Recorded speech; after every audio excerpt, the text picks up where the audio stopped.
People wanted to become successful or wealthy, but they often fail and become depressed. As a matter of fact, some of them are actually not talentless, or some of them might have some talent but they never get a chance to discover it, for the reason that they don't have a desire. Some of them can't even get up to their bed.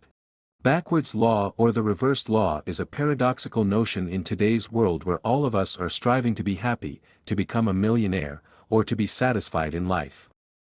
The more one tries to hold on to something they want in their life, the more it slips away from their finger. The backward law is a principle that was articulated by Alan Watts, who said, "If you want to change the world, start by making your bed." How does this work? The basic idea of the backward law is that if you start at the end, you will have everything necessary to get there. The backward law, or reverse effort, it's a simple thing: the more we want a thing, the more dissatisfied we'll get at the end.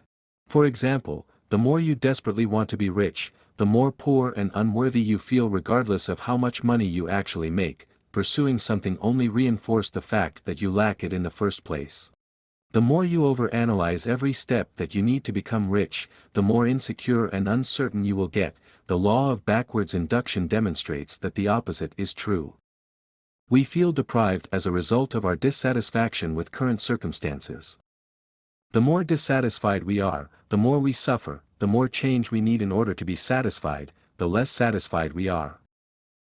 So the law of backwards simply means being contented.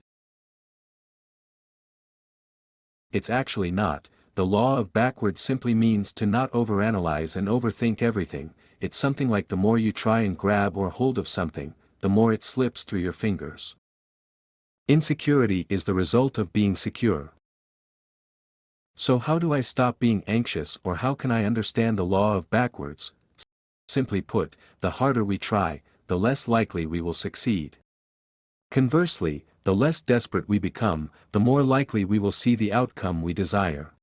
The more we accept our flaws, the more perfect we feel. Accept loneliness and you will be content with your solitude.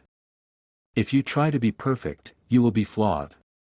You're miserable by yourself if you try not to be lonely. It's a basic math. If we fight negative thoughts with positive thoughts, we can have multiple outcomes, but the more we fight negative thoughts with negative thoughts, we will only feel suffering.